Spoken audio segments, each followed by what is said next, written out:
Wonderful SR ક્રિએશનમાં આપ સર્વેનું સ્વાગત છે. આજે આપણે જોઈશું પુરુષોત્તમ માસ કથા દિવસ 17 દિવ્ય પ્રસાદની કથા. મિત્રો, વિડીયો પસંદ આવે તો વિડીયોને લાઈક કરશો, વધારેમાં વધારે શેર કરશો. જો ચેનલમાં નવા હોય તો ચેનલને સબસ્ક્રાઈબ જરૂરથી કરશો. ઓમ શ્રી ગણેશાય નમઃ. રામનગરમાં રાજા ભૈરવ રાજ કરે. જેવું નામ તેવું જ કામ તે કરતા હતા.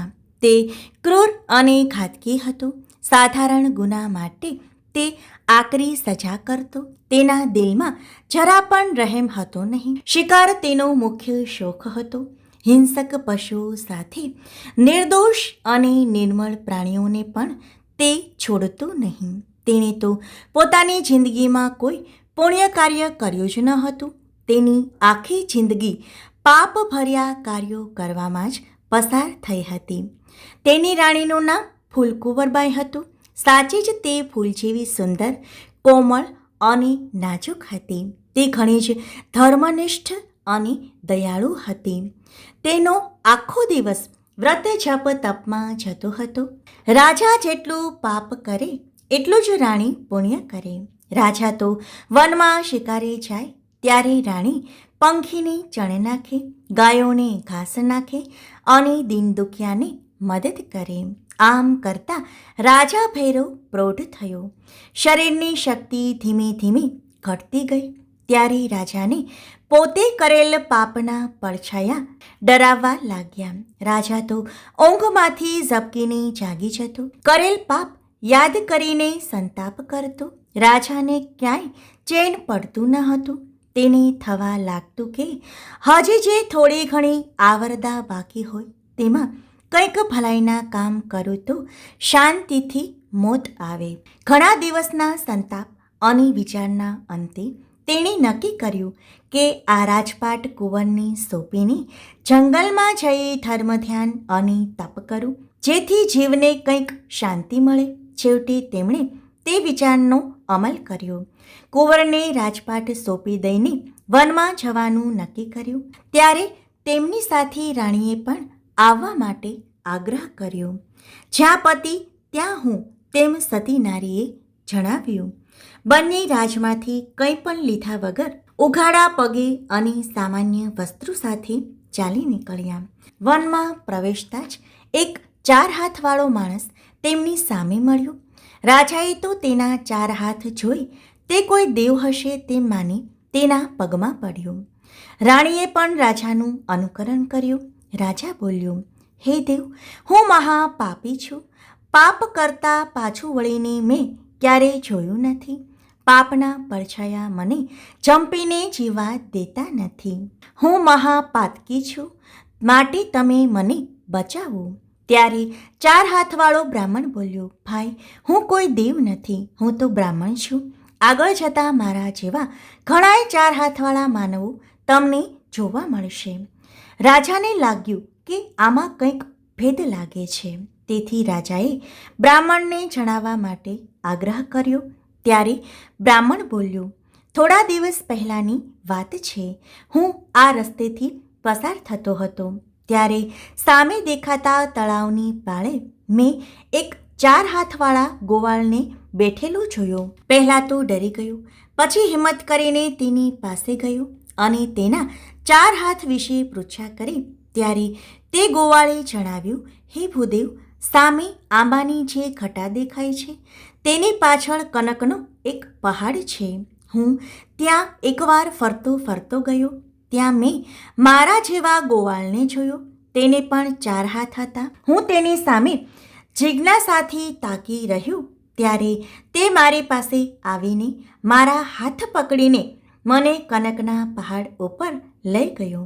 ત્યાં ભગવાન પુરુષોત્તમનું મંદિર હતું. આ મંદિરનો પ્રસાદ જે જમે તે 4 હાથવાળો થઈ જાય. મેં પ્રસાદ લીધો એટલે હું 4 હાથવાળો થયો. આ રીતે તે ગોવાળે મને તે મંદિરમાં લઈ જઈને પ્રસાદ જમાડ્યો. ત્યારથી મારા પણ 4 હાથ થઈ ગયા. આ સાંભળી રાજા તો આજીજી કરવા લાગ્યો. હે ભૂદેવ, મને પણ તે કનકના પહાડ ઉપર લઈ જાઓ. કદાચ ત્યાં મારા પાપનો ભાર હળવો થાય. બ્રાહ્મણ તો રાજા રાણીને લઈને આંબાની ઘટા આગળ આવ્યો, પણ રાજાને ત્યાં ક્યાંય કનકનો પહાડ દેખાયો નહીં. કનકનો પહાડ ન દેખાતા રાજા તો નિરાશ થયો.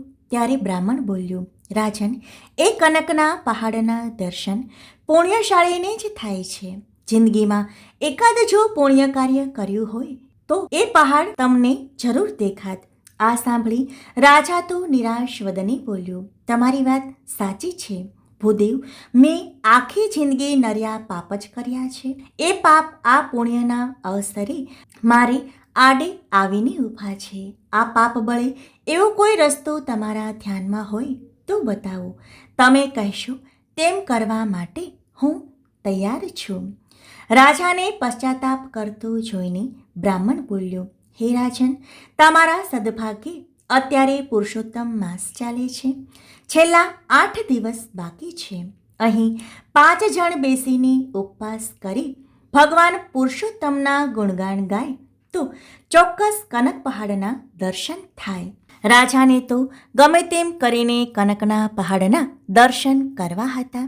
તેથી તે ઝડપથી બોલ્યો, હું હમણાં જ મારા નગરમાંથી 5 જણને લઈ આવું છું. તે 5ને ઉપવાસ કરાવીશ, ભગવાનના ગુણગાન ગવડાવીશ. ત્યારબાદ મને કનકનો પહાડ દેખાશે ને?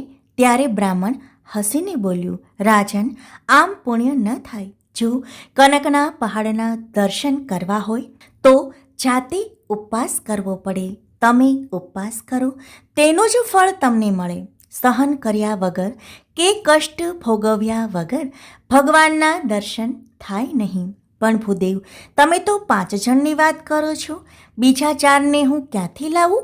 બ્રાહ્મણ કહે, હે રાજન, તમે તમારા નગરમાં જાઓ અને તમારા પ્રધાન અને નગર શેઠને બોલાવી લાવો.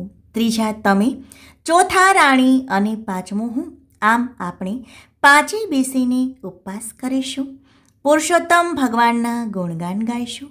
તો તેના પુણ્યના પ્રતાપે આપણે બધા કનકના પહાડના દર્શન કરી શકીશું. પુરુષોત્તમ ભગવાનના મંદિરમાં જઈને દિવ્ય પ્રસાદનો લાભ લઈ શકીશું. રાજા તો રાણીને ત્યાં બેસાડી તરત જ નગરમાં ગયો અને નગરશેઠ તેમજ પ્રધાનને લઈને પાછો ફર્યો. 5 જણા સ્નાન કરીને ઉપવાસમાં બેઠા. 5માંથી કોઈ પણ કંઈ પણ ફળ ફૂલ લેતા નથી, ફક્ત પાણી ઉપર જ રહે છે. 5 પુરુષોત્તમ ભગવાનના રાત દિવસ ગુણગાન ગાયા કરે છે. આમ કરતાં કરતાં 8 દિવસ વીતી ગયા. 9મા દિવસની સવારે કનકના પહાડના દર્શન થતાં જ રાજાની આંખમાંથી તો હર્ષાશ્રુ આવી ગયા. 5ના આનંદનો પાર નથી. 8 દિવસના ઉપવાસના કારણે તેઓ લથડાતા પગે પહાડ ઉપર ચઢ્યા. શિખર ઉપર સ્વયં પુરુષોત્તમ ભગવાન ઊભા છે. 5 ભગવાનના ચરણોમાં ઢળી પડે છે. ભગવાન તો 5ને પ્રસાદ આપે છે.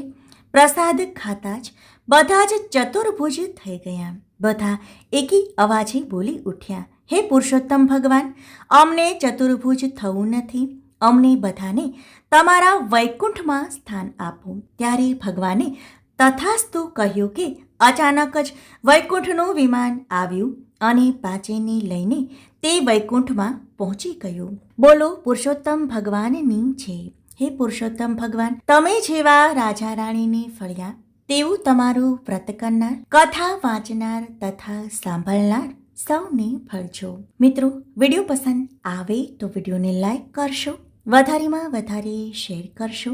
જો ચેનલમાં નવા હોય તો ચેનલને સબસ્ક્રાઈબ જરૂરથી કરશો. આભાર.